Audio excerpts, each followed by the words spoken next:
Silakan penuntut umum menghadirkan saksi ahli berikutnya.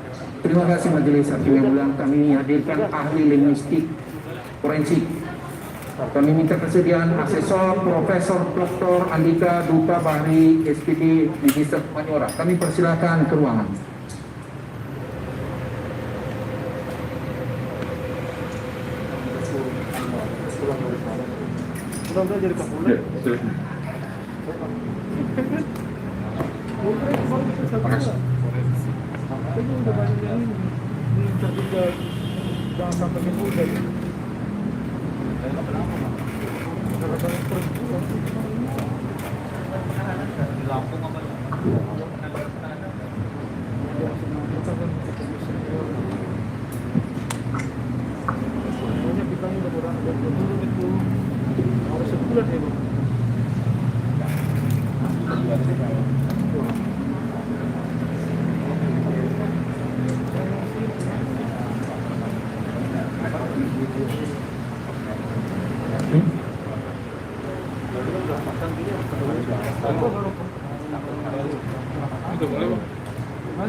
Berarti saksi yang ketiga udah ya?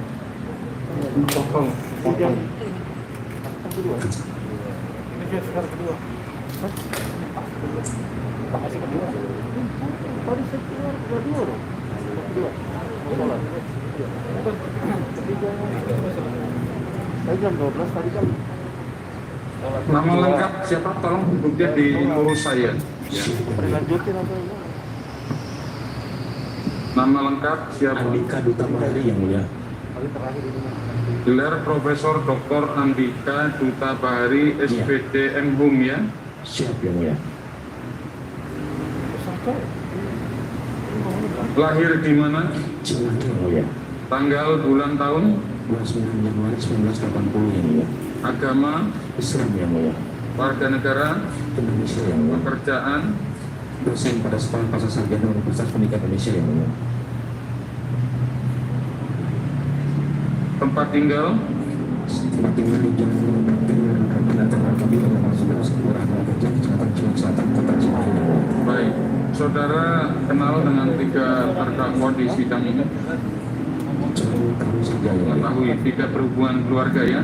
Tidak ada yang mulia. Bersedia memberikan keterangan sebagai ahli di bawah sumpah? Siap yang mulia. Silakan berdiri, ikuti lafaz sumpah yang dipandu Pak Hakim.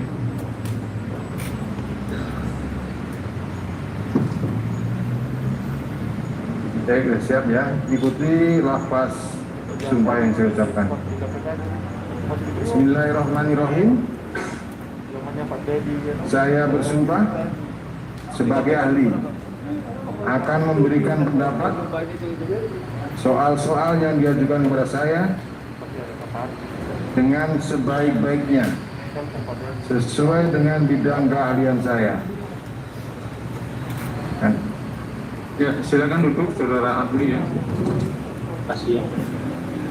Saudara ahli itu sudah memberikan keterangan di BAP penyidikan ya. Di penyidikan ya, ini sudah tercatat di sini ya. Apakah keterangan saudara yang diberikan di tingkat penyidikan benar semua? Saya nyatakan, saya pertanyakan bahwa secara sesuai dengan keahlian saya nyatakan bahwa keterangan yang disampaikan di hadapan penyidik benar semua ya. Baik ya, berarti apabila pertanyaan penyidik di BAP penyidikan seorang jawabannya sama ya. Siap ya. Baik. Saudara pekerjaannya sebagai apa tadi? Saya Dosen? ya, Ada jabatan? ya di Sekolah Pasar Sarjana Universitas Pendidikan Indonesia yang mulia. Baik ya. Saudara diajukan sebagai ahli oleh penuntut umum di persidangan ini. Saudara ahli di bidang apa? Saya mungkin keahlian di bidang linguistik forensik yang mulia. Linguistik forensik itu bahasa hukum yang mulia. Baik, Ada tiga area yang dicari. Siap. Jadi saudara adalah ahli di bidang linguistik forensik ya. Apa itu? Linguistik forensik itu apa? Linguistik forensik itu kajian bahasa dan ada tiga area yang dicari. Iya. Yang pertama language as instrumen, bahasa sebagai instrumen yang bermaksud hukum. Jadi kajian ini Agak pelan biar panitera kami bisa mencatat. yang pertama itu language as legal instrumen, bahasa sebagai penelitian instrumen hukum, sebagai bermaksud hukum. Misalnya bagaimana bahasa digunakan di dalam perundang-undangan, di dalam statuta, di dalam kontrak. Itu kajian language as legal instrumen. Lalu yang kedua, language as legal proses, bahasa sebagai proses hukum ya. Misalnya bagaimana penyidik itu mewawancarai, memeriksa terdakwa, penyidik memeriksa anak-anak, memeriksa ahli, hakim berbicara dengan penuntut, dengan terdakwa. Itu kajiannya language as legal proses. Dan yang ketiga, language as legal epidemiologi, bahasa sebagai alat bukti kejahatan, dan itu yang menjadi bidang keahlian saya ya. Disertasi dan tesis saya namanya berbicara tentang itu ya. Baik, saudara sudah mengerti duduk perkara apa yang sedang didakwakan kepada para terdakwa? Siap, saya memahami ya. Baik, dari 3 aspek kajian tadi, mana yang paling dekat keilmuannya dengan perkara ini? Language as legal epidemiologi. Limit As legal epidemiologi, bahasa sebagai alat bukti kejahatan. baik ya. Coba ya, penutup umum langsung aja kepada ahli apa yang mau ditanyakan dulu, nanti lanjut di belakangan. Terima kasih majelis hakim yang mulia dan saudara penasihat hukum yang kami hormati. Ahli dalam linguistik bahasa dalam hukum ada pointer di dalam hukum, khususnya yang ada sanksi pidananya. Ada yang dalam elemen itu salah satunya elemen-elemen unsur. Kami terapkan pasal terhadap terdakwa yang 3 yang di sebelah kanan ahli ini terkait pasal 14 ayat 1, 14 ayat 2 dan pasal 15. Di dalam elemen unsur pasal 14 itu ada salah satunya memberikan keterangan bohong atau mengeluarkan kata-kata bohong. Jadi pointer-pointer kami mohon dijelaskan ke kami elemen-elemen yang terkandung di dalam pasal 14 itu, dan kalau memungkinkan jelaskan juga sampai di pasal 14 ayat 2 dan ayat 15 sesuai keahlian linguistik bahasa dalam sisi hukum. Kami persilakan saudara ahli. Baik, saya akan menjelaskan ini dari tafsir linguistik ini, tafsir leksika, tafsir bahasa, jadi bukan tafsir linguistik ya. Jadi 14 ayat 1 dan 14 ayat 2 itu secara bahasa, yang pertama 14 ayat 1 itu perbedaannya itu, yang 14 ayat 1 itu seorang memang sengaja ya, adanya dan ada tindak untuk berbohong sehingga dia menyelesaikan ada terjadi keonaran. Sedangkan dalam pasal ayat, dalam ayat 2 itu adanya kegelapan kesengajaan sehingga dapat, makanya ada kata dapat di sana itu ditafsirkan sebagai potensi ya, dalam ilmu itu dikatakan sebagai probably peluang terjadinya. Coba pasalnya pasal berapa, sebutkan undang-undangnya biar panitera kami bisa mencatat. Dalam pasal 14 ayat 1 Undang-Undang 21 tahun 46 itu, jadi perbuatan bohong itu memang disengaja dikatakan menunjukkan untuk menciptakan keonaran. Jadi ada kesadaran dari dia memang ada keinginan dia ingin menciptakan yaitu onar itu ya. Sementara dalam pasal 14 ayat 2 itu ada kegelapan itu ya, ada ketidaksengajaan sehingga ada potensi. Makanya di sana dalam organ pasal 14 ayat 2 itu sehingga dapat menimbulkan keonaran. Dapat secara linguistik itu adalah kata modalitas yang bermakna peluang. Nah, sementara kata kunci dari kedua pasal terakhir yang pasal 12 ini ya, itu kabar tak pasti dan berlebihan. Tak pasti itu artinya ya, artinya tidak pasti itu ya, tentu ya, tidak ada satu informasi atau satu pun bukti yang mendukung kebenaran itu tak pasti, dan berlebihan itu dalam hal ini yang saja ditambahkan dari informasi awalnya. Dari ketiga pasal yang dijelaskan itu, kata kunci dari pasal ini itu adalah bohong yang mulia. Secara kamus bohong itu tidak benar, tidak sesuai dengan kenyataan. Pada katanya itu lancung yang mulia, lancung atau palsu.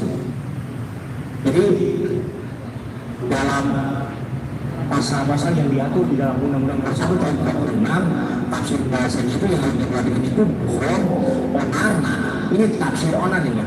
Onar ini sebetulnya terminologi dalam ilmu sosiologi ya, yang tingkatannya lebih rendah di bawah chaos ya.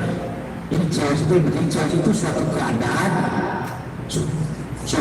di mana hukum tidak bisa lagi ditegakkan ya. Ini suatu kacau balau ya.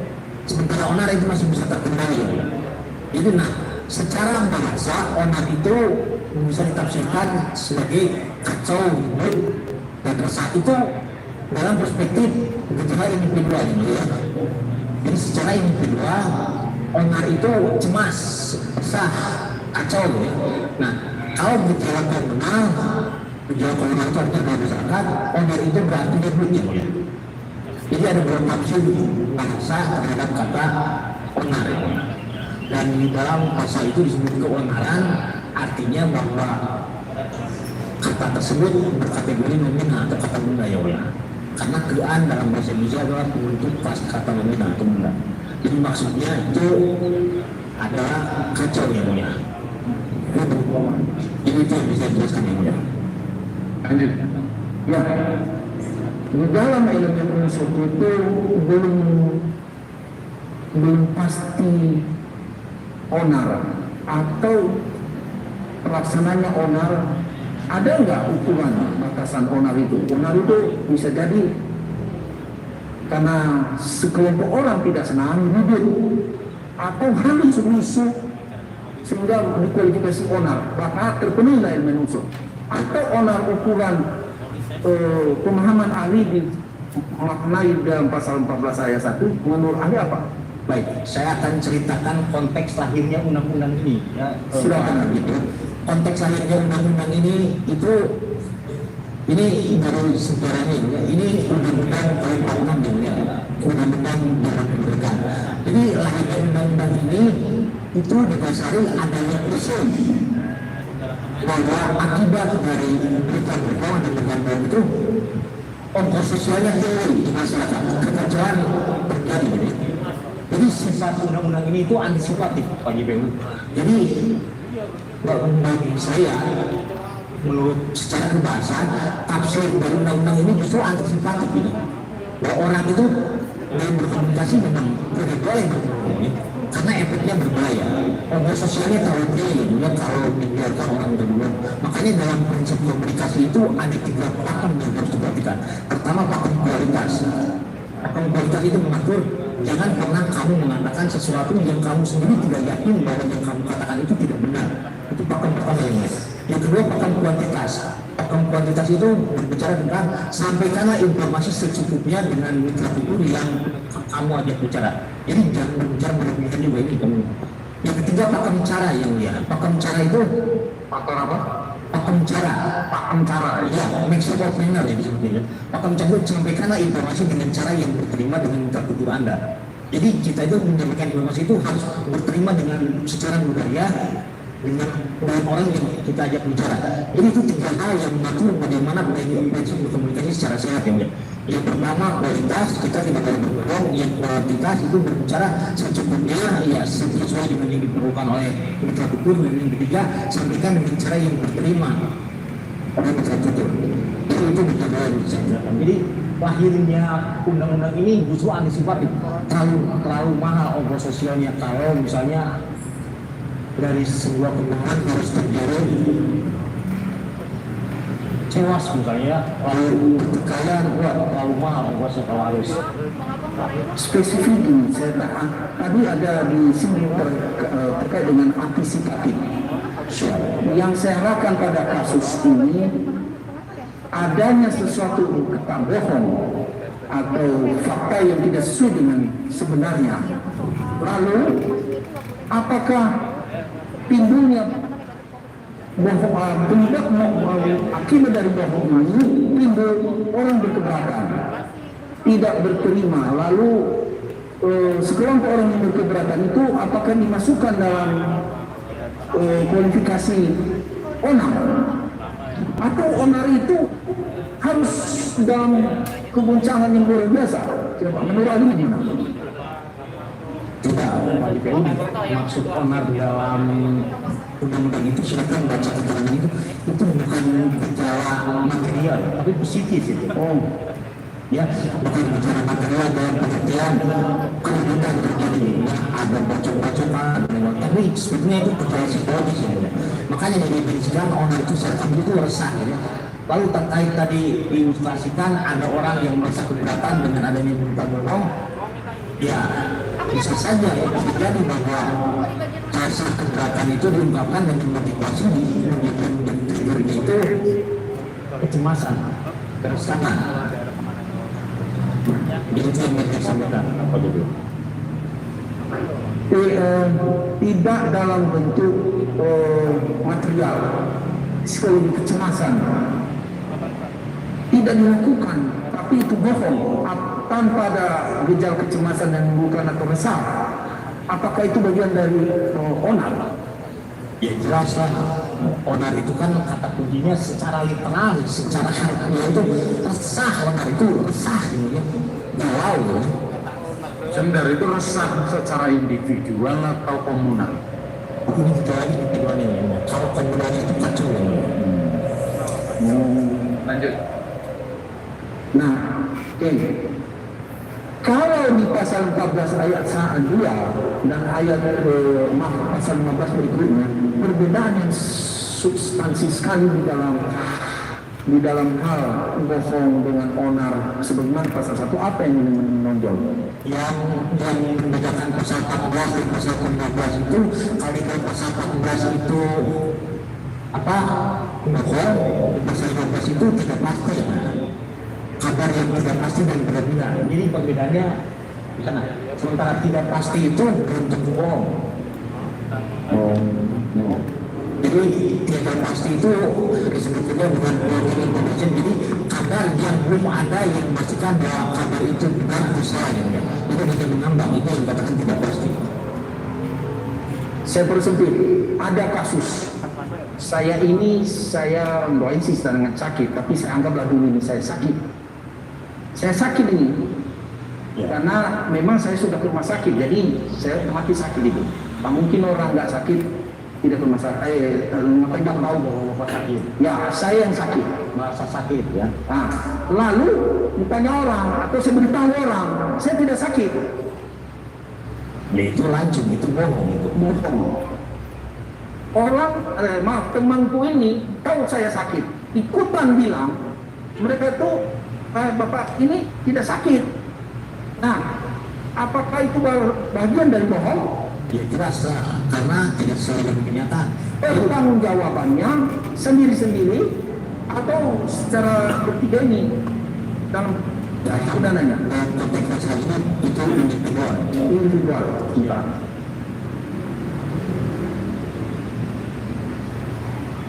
Secara hukum Yang mempengaruhi bohong itu, dia tidak sadar bahwa keadaan sakit sebenarnya saya tahunya belakangan. Saya tahu belakangan bahwa saya sakit.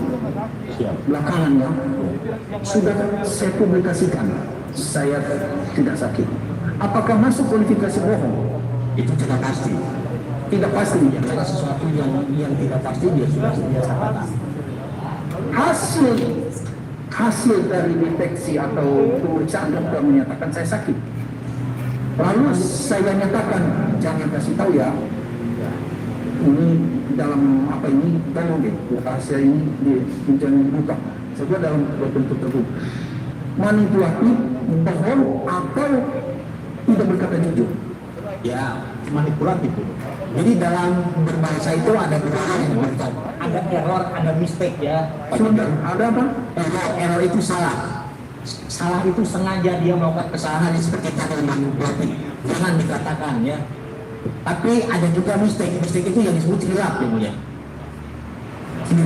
Khilaf itu misalnya yang memeriksa tidak sengaja dia ya manusiawi sekali ya seorang pilot untuk misalnya menuliskan bahwa dia tidak sakit misalnya. Jadi harus dilihat. Dan ini yang kalau dikaitkan dengan apa perbuatan pidana ya kita nanti lihat dari sini. Apakah aktivitas berbahasa itu error atau mistake ini? Kalau error ya berarti memang ada niat yang diinginkan. Tapi kalau tidak mistake, kalau mistake itu ya tidak ada niat jahat ya, karena niat surat dan sangat manusiawi seorang turap dalam berbahasa ya. Ini diungkapkan oleh John Percy ya dalam buku Introduction to Theory of Social Linguistics ya. Jadi yang diperhatikan ada istilah error dan mistake. Error itu salah, dia sengaja ya. Seperti misalnya tadi sengaja ingin manipulasi, jangan dikatakan saya copy itu kesalahan dalam berbahasa. Dan dampak hukumnya ya ada, jadi ada tujuannya. Sementara mistake itu hilang, bisa saja karena ya banyak faktor yang mempengaruhi terjadinya penerapan seorang dalam berbahasa. Dan dikaitkan dengan teknologi pidana tadi ya ini akan terlihat dan setelah itu lihat seorang itu apakah dia itu error atau mistake. Ini dalam pandangan logis forensik ya. Ahli sudah selesai. Ahli ini ada di dalam elemen unsur pasal 14 maksud menerbitkan keonaran di kalangan masyarakat. Batasan masyarakat di sini kalau segelintir orang berkeberatan apakah tidak harus sebanyak mungkin masyarakat berkeberatan atau 1-2 orang itu disebut keonaran yang ada di kalangan masyarakat atau gimana menurut ahli? Ya, definisi masyarakat itu tadi saya bahasakan menjadi surat komunal ya. Komunal itu secara sosiologis 2 orang saja itu sudah komunal 2 orang lebih sudah kenal. Tapi sejauh ini secara kuantitatif belum ada satupun rujukan ilmiah yang menyatakan bahwa masyarakat itu harus terdiri dari 1000 orang ya. Tidak ada rujukan kuantitatifnya. Tapi kalau dilihat secara kualitatif 2 orang itu sudah mewakili apa yang disebut sebagai komunal itu ya masyarakat. Baik, ahli akan melanjut. Silakan.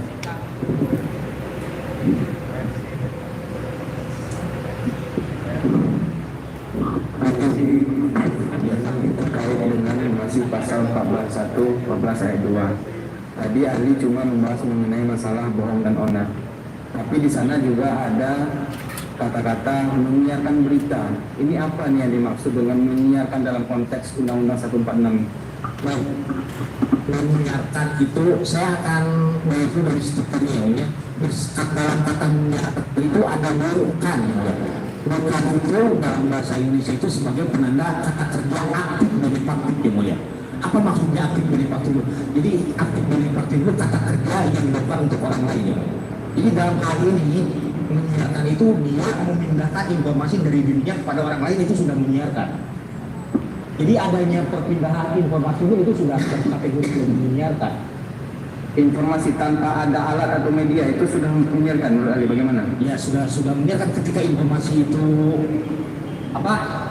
ketika informasi itu sudah berpindah, karena alatnya itu kan bahasa di sana medium ya. Kalau misalnya menggunakan penganti elektronik itu bukan medium, itu channel, saluran berbicaranya. Saya sering diskusikan saya keluarkan HP dari maaf. Ini media komunikasi bukan? Medium komunikasi bukan? Mereka jawab iya. Nah, secara pembahasan itu dalam perspektif ilmu komunikasi, handphone itu bukan media komunikasi, karena media komunikasi itu bahasa. Ini itu disebut channel ya, saluran komunikasi. Oke. Berarti melihat konteksnya dari Undang-Undang 146 itu, menyiarkan ini tidak harus melalui media, tetapi sudah berpindah saja, sudah dikatakan menyiarkan, begitu Ali? Iya, menasahkan itu tadi saya katakan kan aktif dan pasif. Pekerjaan yang dilakukan untuk orang lain. Kenapa untuk orang lain? Karena ada perpindahan informasi kepada orang lain. saya mengambilkan buku untuk Anda. Di sana saya mengerjakan sesuatu dan itu dilakukan untuk orang lain ya. Dalam DPU kan. Jadi sederhana sekali siar itu. Ketika terjadi perpindahan informasi saja itu sudah ada apa? Sudah termasuk yang disebut dengan kata menyiarkan dalam apa? Unsur pasal tadi. Saya tadi menjelaskan mengenai menyiarkan berita. Apakah sama antara menyiarkan berita dengan mengeluarkan suatu pemberitahuan? Ada nggak perbedaannya? Secara substansi sama, hanya kategori berita dan pemberitahuan itu sama informasinya, yang melihat informasi itu sekumpulan makna yang dapat dipahami oleh orang lain. Hanya saja kategorinya berbeda. Berita itu harus modal dinamistik ya.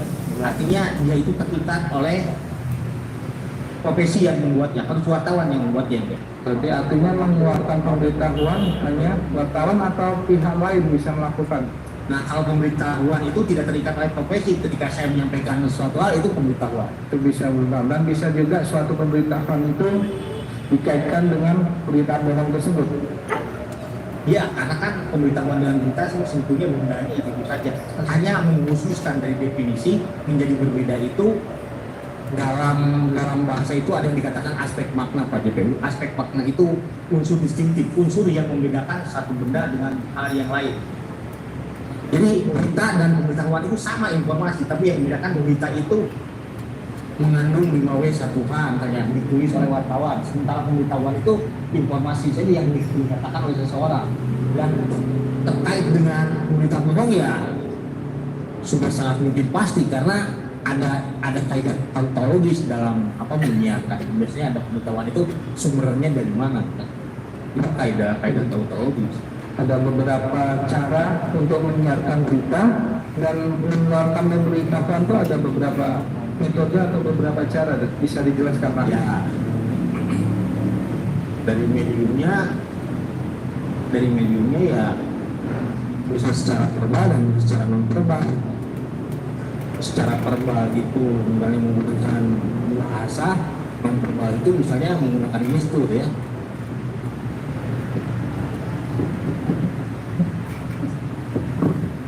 Ada satu lagi dari saya terkait menyiarkan ini. Saya contohkan ya, ada satu video isinya dalam video tersebut si A yang ngomong, yang berbicara, menyampaikan informasi adalah si A. Tetapi yang mengupload atau menyebarkan itu si B.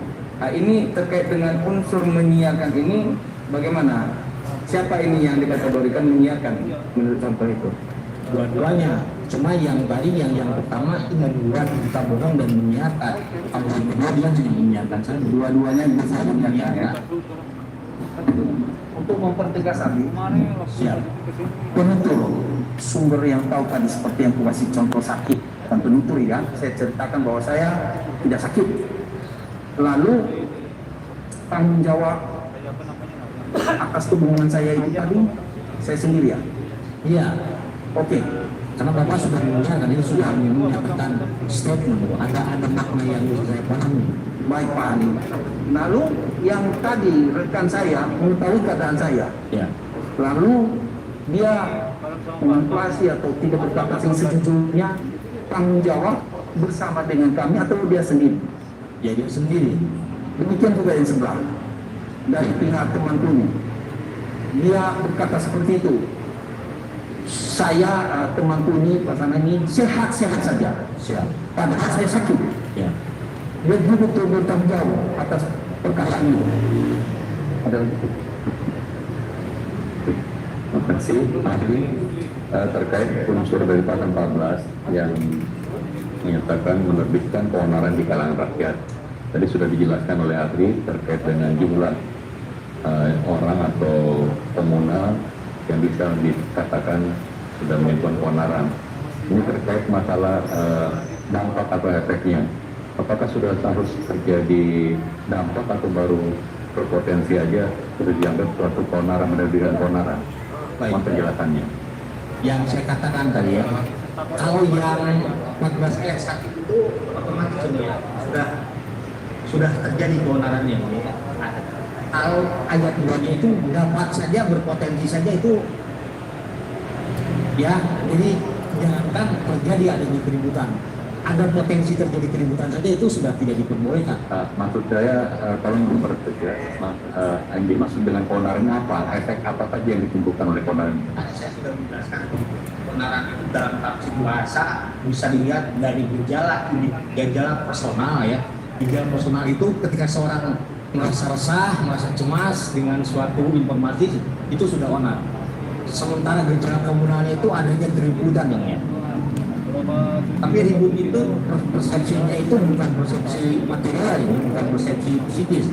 Silakan Pak JPU lagi ke penjelasan keterangan. Saya nanti akan memberikan satu rujukan, ada tulisan menarik dari Profesor Dr. Fili Dr. Tarigan yang mengkaji tentang Undang-Undang Nomor 146 ini yang sering dikatakan sebagai undang-undang jadul zaman Belanda. Tapi ya yang ingin dikatakan bahwa undang-undang ini visioner ya, karena pengalaman kita dalam berbangsa terlalu mahal ongkos sosial yang harus dibayar ya dari efek adanya berita bohong. Jadi secara komunal itu, gejala komunal itu ketika masyarakat kacau misalnya ya, adanya ribut pertengkaran ya, masyarakat menjadi terpolarisasi jadi dua bagian saja, itu sudah secara bahasa sudah terkategori sebagai keonaran ya. Tidak perlu ada efek fisik gitu ya. Tidak, mungkin itu akan lebih lebih jelas kalau mau dikaji dulu ahli sosiologi. Saya akan menerjemahkan dari sisi leksikal saja. Terima kasih ahli yang mungkin ilmunya yang menjadi nambah wawasan. Cukup dari kami menjadi satu ya. Baik. Silakan penasihat hukum.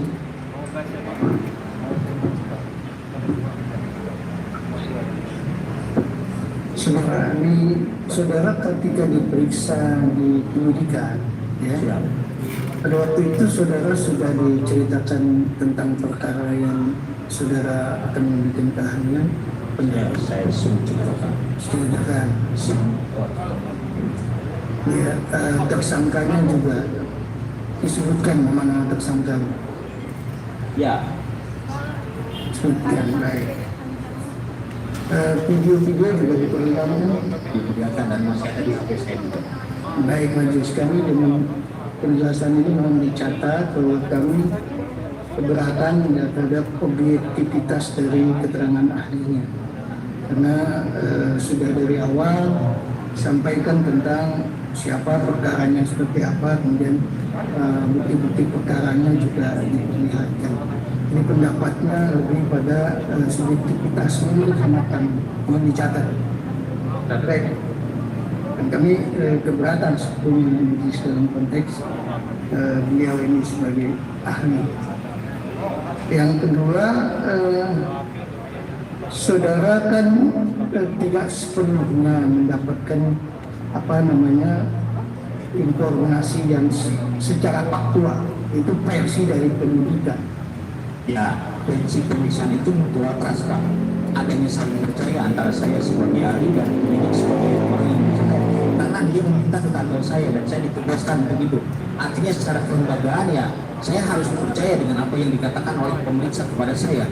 Sebagai konteks lahirnya adanya pidana ini, saya mesti bertanya apa deliknya dan apa konteks peristiwanya.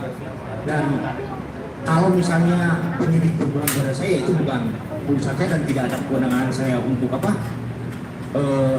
mencari memverifikasi kebenaran informasi yang disampaikan penyidik, karena proses pemeriksaan antara ahli dan penyidik itu mutual trust ya. Ada rasa saling percaya ya antara penyidik dan ahli. Ya, kami tidak meragukan soal harus ada muncul trust ya, tetapi dalam prinsip peradilan itu kan tentu semua yang berkaitan dengan ahli itu harus dilihat dari berbagai aspek dalam kondisi yang lebih luas. Yang ingin kami tanyakan begini, karena dalam fakta kan tidak seluruhnya terungkap terhadap apa yang saudara berikan pendapat itu adalah sebagai kejadian yang secara betul. Nah, kami langsung saja lah sekarang pertanyaannya, tadi saudara mengatakan bahwa apa yang disampaikan oleh seseorang, ya, bahwa itu adalah perkataan bohong, ya, yang tidak sebenarnya. Itu menjadi perkataan bohong. Tapi kalau seseorang menceritakan itu apa yang dia tidak tahu tentang sesungguhnya kejadian itu, apakah itu juga berupa keterangan bohong? Itu kan itu informasi yang pasti, tidak pasti. Makanya dalam komunikasi diperlukan hati-hatian mulia. Ada pakam yang seperti yang pertama ini, yang pernah mengatakan sesuatu yang tak ini belum meyakini dan Ya ahli, maaf ya, justru kami ingin menjelaskan, ya, apa yang disampaikan itu adalah yang sebenarnya. Kalau itu yang disampaikan sebenarnya bahwa dia tidak tahu, apakah itu dianggap satu keterangan bohong? ya ketika tidak sesuai dengan fakta itu sudah terkategori bohong karena bohong itu tidak sesuai. Cukup saudara dengarkan dulu. Saudara ini sebagai ahli, bukan kami minta sebagai keberpihakan, ya. Penasihat hukum jangan memaksa untuk menilai suatu proses itu Bukan saudara sebagai ahli, ya, sesuatu yang diungkapkan itu adalah yang sebenar. Kalau yang sebenarnya dia bukan memberikan keterangan bohong, apakah itu dapat dikatakan bohong? Tadi saya menjelaskan yang dia tentang hilaf dan error ya, error dan mistake. Ini silakan juga dikategorikan saja.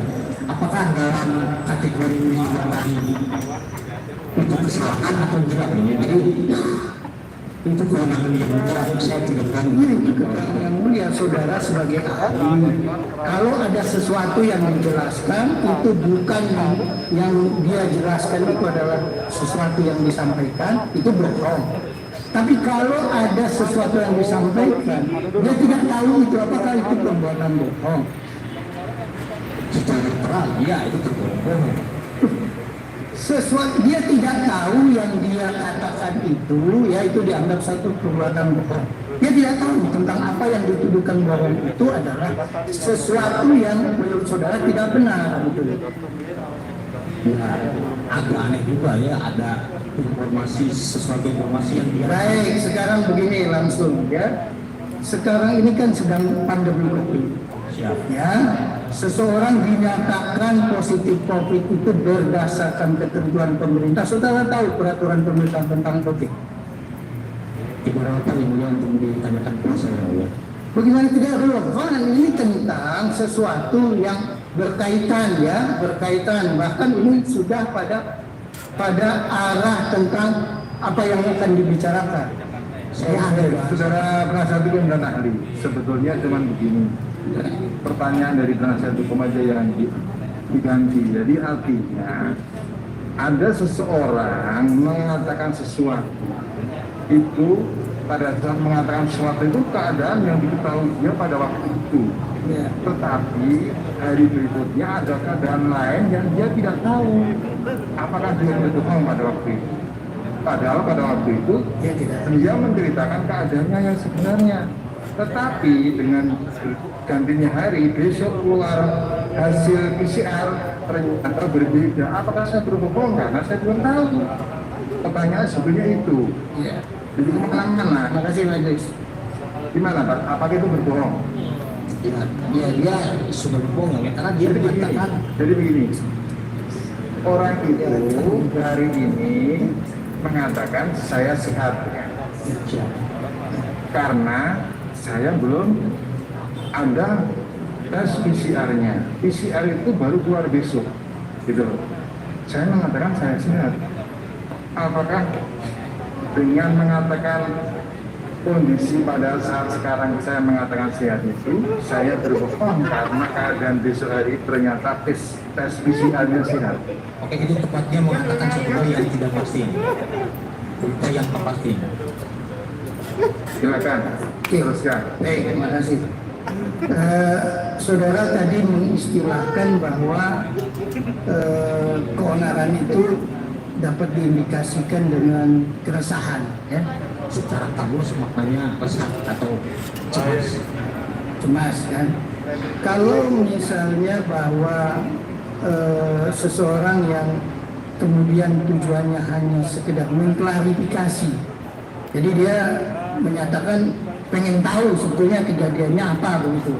Bukan, apakah itu dianggap juga resah? Ya tidaklah kalau tujuannya itu jelas tujuannya mencari tahu hak seseorang untuk mencari tahu kebenaran. Artinya itu bukan klarifikasi keresahan ya, yang mencari informasi begitu. Ya secara bahasa itu tindakannya tidak tergolong sebagai keresahan. Baik, terima kasih.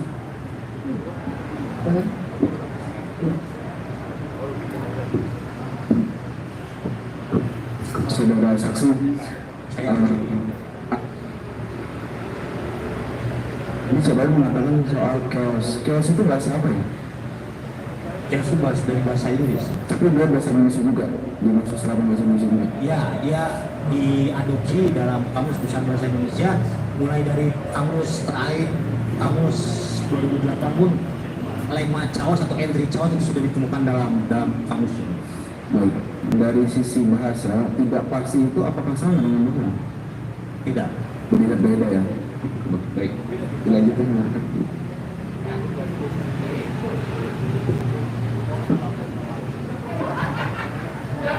Terima kasih. Bismillahirrahmanirrahim. Kepada Bapak Profesor Andika ya, saya mau tanya, pertama, ini di depan saya ada KBBI, Kamus Besar Bahasa Indonesia edisi kelima, yang diterbitkan oleh Badan Pengembangan dan Pembinaan Bahasa Kementerian Pendidikan dan Kebudayaan tahun 2018. Saya bertanya, apakah Kamus Besar Bahasa Indonesia ini menjadi rujukan di dalam memaknai suatu kata? Tidak mesti. Tidak mesti. Coba dijelaskan, tidak mestinya bagaimana? Apakah ini sah sebagai rujukan atau tidak sah? Ya sebagai salah satu bisa saja ya, seperti ingin menjelaskan makna kata. Karena definisi-definisi itu berbeda ya. Ada definisi kebahasaan seperti tadi saya menjelaskan tentang elemen unsur pasal 14 ayat 1, 14 ayat 2 itu definisi secara literal ya. Definisi secara kebahasaan itu berbeda definisinya dengan tafsir yuridis ya. Pertanyaan saya simpel, apakah KBBI ini sah menjadi rujukan atau tidak? Ya, Dalam konteks bahasa Indonesia. ya bisa saja. Baik. Nah, sekarang bicara tentang keonaran. Ya. Keonaran di dalam KBBI ini diartikan satu, huru hara dan gempar. Yang kedua itu diartikan keributan dan kegaduhan. Nah, pertanyaan saya, tadi kan Anda mengartikan onar itu resah, galau, gaduh ya. Nah, yang saya mau tanya nih, yang tidak ada di KBBI, Anda kan bilang resah. Pertanyaan saya, buku apa yang menjadi rujukan Anda, karangan siapa, halaman berapa yang mengatakan onar itu artinya resah? Sebab di KBBI nggak disebut resah. Saya minta rujukannya, rujukan. Anda seorang ahli, harus seorang ahli, dia harus punya rujukan, dia harus punya teori siapa yang dipakai. Anda tidak boleh buat teori sendiri sebagai ahli di ruang sidang ini.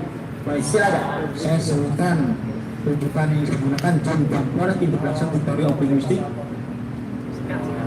Halamannya saya lupa ya. Itu apa, bahasa Inggris, bahasa Indonesia? Inggris lah. Inggris. Ini kan kita bicara bahasa Indonesia. Onar dalam bahasa Indonesia itu di dalam KBBI disebut huru hara, gempar, keributan, kegaduhan. Kalau Anda berhenti sampai di situ saya terima karena ada rujukannya. Rujukannya KBBI, Kamus Besar Bahasa Indonesia. Sekarang Anda menambahkan makna baru. Onar itu resah. Nah, saya mau tanya, onar bermakna resah itu dari rujukan bahasa Indonesia yang mana? Bukunya apa? Karangan siapa? Dari mana? Anda seorang ahli, Anda nggak boleh membuat makna sendiri. Ya, Saya kalau tidak tahu, katakan tidak tahu rujukannya. saya tidak hanya baca buku bahasa Indonesia saja ya, Bu. Makanya saya tadi katakan ada terminologi sosiologis dan saya mengatakan onar ini sebetulnya terminologi sosiologis ya, Bu. Anda kan bukan ahli sosiologi, Anda kan ahli bahasa. Saya tanya sekali lagi, Anda paham tidak pertanyaan saya?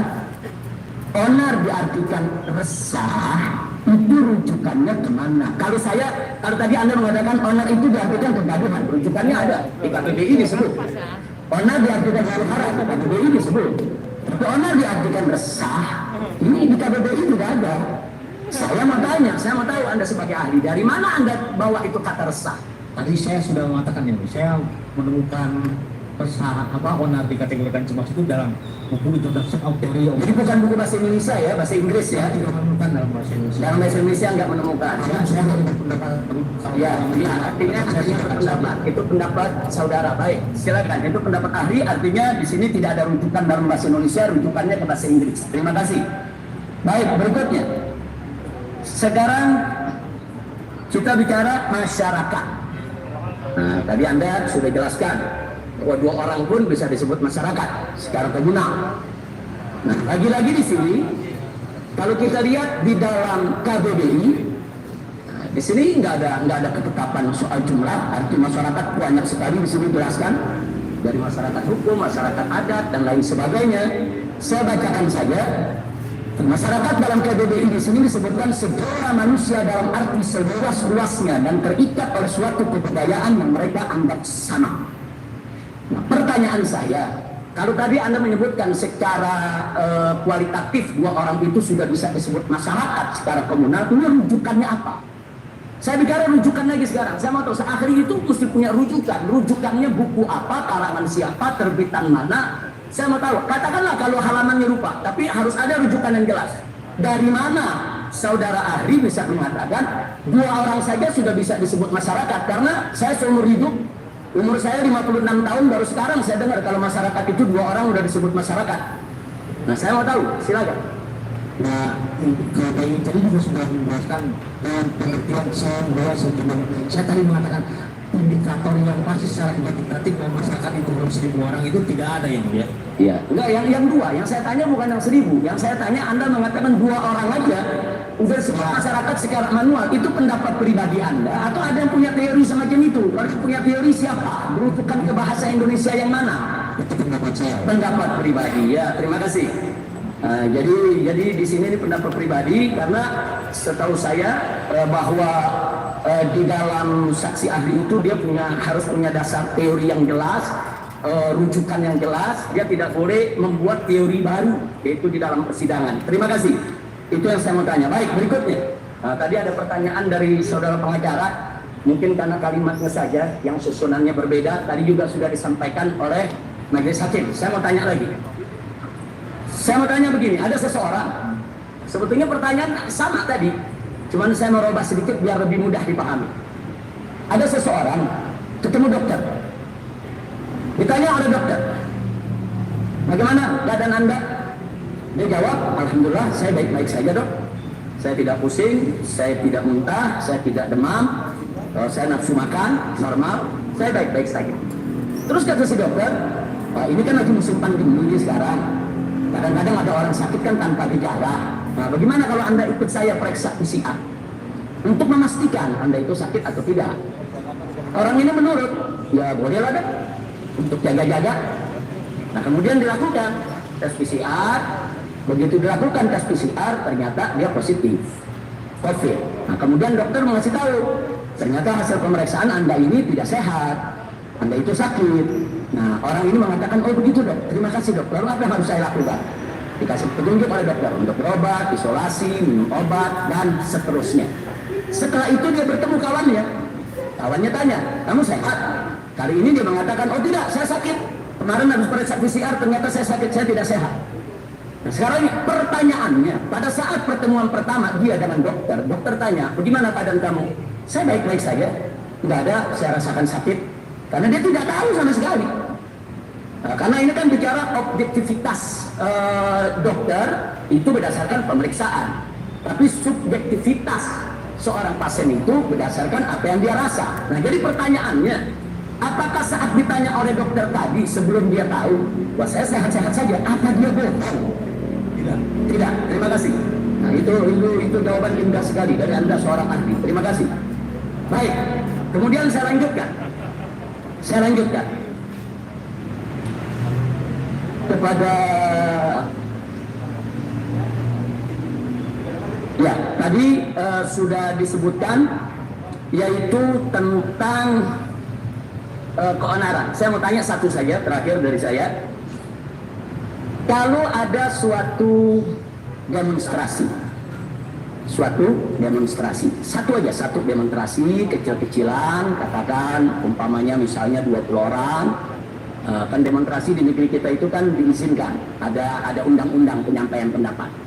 Kemudian mereka demonstrasi secara tertib, secara rapi, menyampaikan pendapat, sopan, tidak ribut, tidak ada ribut, tidak ada suara-suara yang provokasi dan lain sebagainya, tertib saja menyampaikan pendapat sekitar 15 menit, kemudian mereka pulang.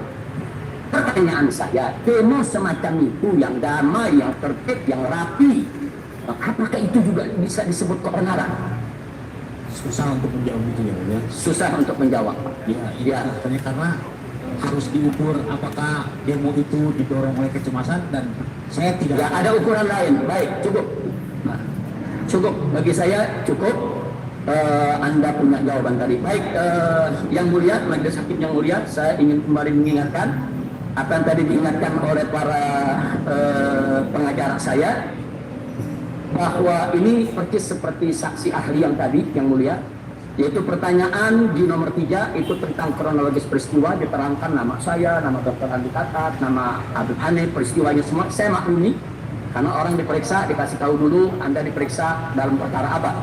Tapi untuk pertanyaan-pertanyaan dari mulai nomor 18 yang bersangkutan seperti tadi ditunjukkan rekam medis saya dari halaman 12, 13, 14, 15, 16, kemudian 17, 18. Nah, ini semua rekam medis merupakan fakta. Nah, kemudian yang bersangkutan ditanya dan yang bersangkutan menjawab pertanyaan berdasarkan fakta. Nah, kemudian begitu juga pertanyaan nomor 19 dan 20 sampai pertanyaan nomor 22. Ini semua pertanyaan fakta. Padahal seorang ahli itu tidak boleh ditanya dengan fakta. Maka itu maaf yang mulia, kami keberatan dari nomor tadi yang sudah saya sebutkan dari nomor 18 sampai 22 bisa dijadikan catatan dan kami mohon untuk diabaikan. Terima kasih majelis yang mulia. Yang lain? Menambahkan sedikit saja yang mulia, bertugas bahwasanya ada subjektivitas yang menurut kami sudah terlalu dalam di sini. Tadi sudah dijelaskan. Pertanyaan nomor 2 menjawab maksud dari pernyataan saudara Hanif Alatas adalah mengelabui orang lain dan menuntut opini untuk membantah pernyataan Satgas Covid Kemenkes RI yang menyebutkan bahwa Muhammad Rizik terkonfirmasi Covid. Ini pernyataan Satgas Covid Kemenkes RI ini nggak pernah ada. Jadi selain terlalu dalam masuk ke substansi permasalahan, ke fakta permasalahan, bahkan data yang dijadikan kesimpulan untuk mengambil pendapat pun keliru yang mulia. Karena kayaknya saya membantah Satgas yang menyatakan Habib sudah positif. Satgas nggak pernah menemukan Habib positif. Sampai sekarang tidak ada satu pun. Silakan tanya aja langsung. Dari mana informasi itu didapatkan saudara ahli? Ya, itu simulasi tafsiran saya saja. Oh, tafsiran sendiri ya. Cukup saya kira sampai situ. Mohon diabaikan yang mulia. Andi Tatat, tidak ada pertanyaan. Cukup majelis. Cukup?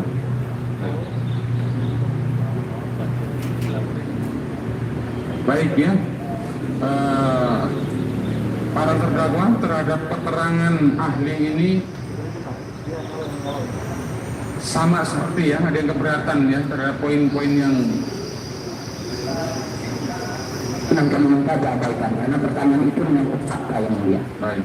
Ya, adapun jawaban-jawaban beliau kepada pertanyaan jaksa penuntut umum nanti sebagian akan kami jawab di pledoi, karena kami juga nanti punya saksi ahli yang akan kami hadirkan. Nah, terima kasih yang mulia. Baik ya, ahli, terima kasih sudah hadir di sidang. Baik, ya. Silakan.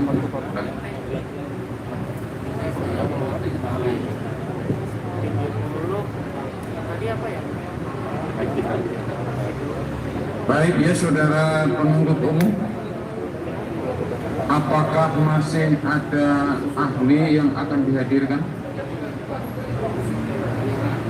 Kami ahli sudah cukup majelis, cukup kemudian juga saksi fakta. Baik. Enggak ngasih di sini hanya kurikulum vitae. Terdakwa dan penasihat hukum apakah akan menghadirkan saksi yang meringankan atau ahli yang meringankan? Yang mulia kami akan menghadirkan saksi ada saksi dan ahli. Saksi ada cat dan ahli ya. Baik ya. Berapa saksi berapa, ahli berapa? Kalau ahli cas kami memperkirakan itu dua semuanya saksi ahli setengah. 6 orang ya. Nah, kalau diperhitungkan waktunya yang mulia tidak depan pada itu sudah mendekati kebenaran, dan ini kalau diperkenankan mungkin untuk disidangkan setelah lebaran. Terima kasih.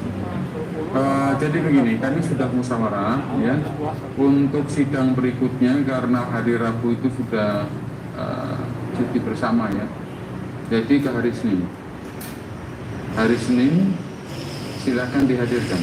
Ya, Yang mulia, untuk hari Senin itu ada sidang untuk perkara yang dipertanggungkan dan dikembangkan. Dan untuk persidangan kami.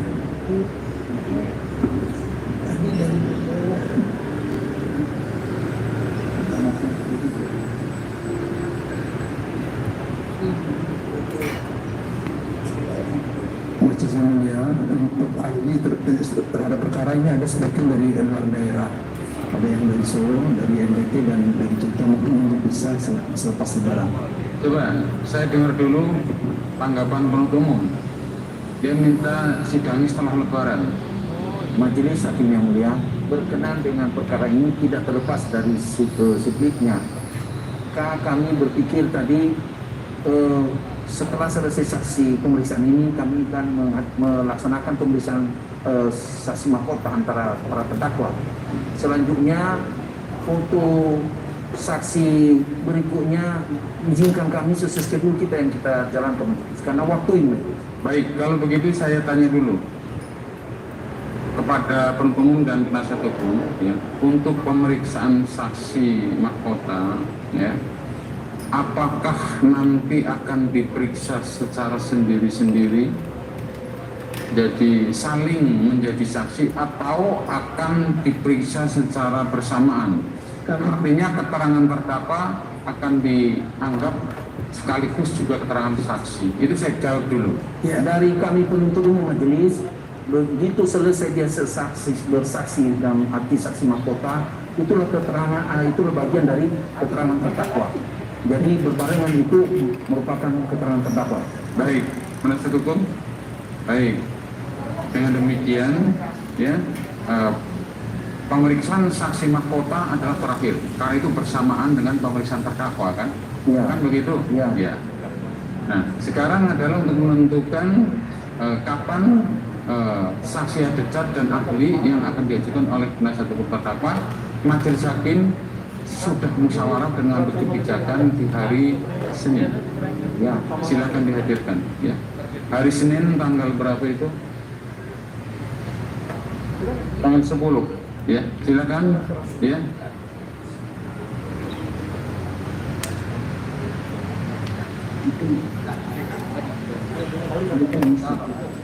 Tiga perkara. Papaman hari Kamis kan?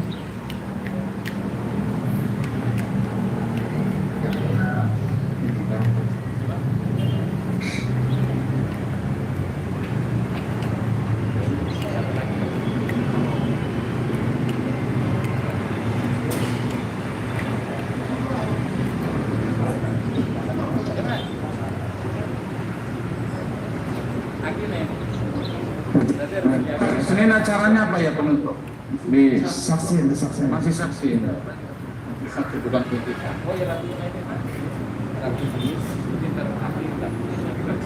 Majelis Hakim yang mulia melakukan untuk menjadi pertimbangan bahwa kalau memang itu nanti dilakukan selepas lebaran dan itu kita maraton tidak masalah, yang penting memang itu sesuai dengan agenda yang disesuaikan dalam acara. Jadi begini. Puasa nggak? Puasa nggak? Puasa nggak? Kemarin tuh. Oh ya, kalau mau beli apa?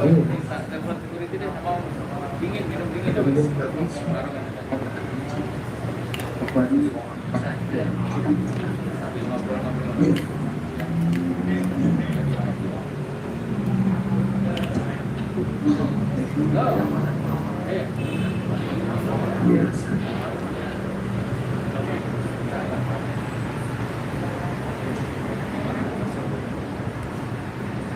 Ya.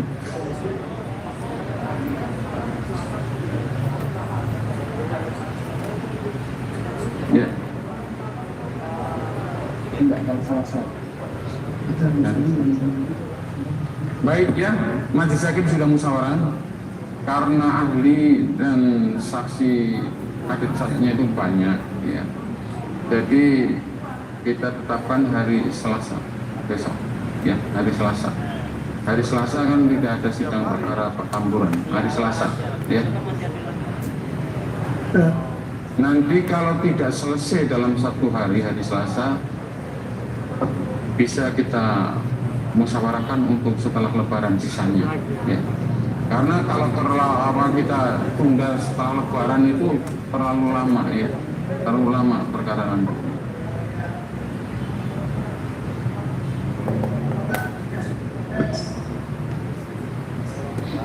Ya, boleh. Yang penting penundaannya minggu depan ada sidang itu. Jangan setelah Lebaran itu kan nggak elok ya. Ya, baik ya. Silakan ada cat dulu di hari Selasa, nanti ahli mungkin setelah Lebaran karena sudah memasuki Lebaran ya. Baik ya. Demikian ya penutupan. Terima kasih majelis hakim yang mulia. Baik ya, sidang ditunda ke hari Selasa ya. Tanggal 11 Mei ya, untuk memberi kesempatan pada terdakwa dan penasihat hukum mengajukan saksi yang meringankan atau ada cat ya. Sidang hari ini selesai dan ditutup.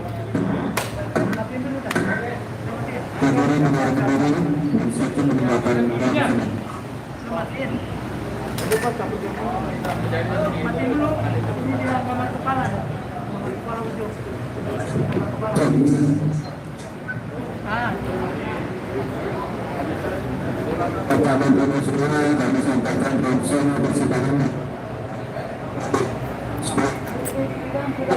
Untuk juga harus dilakukan harus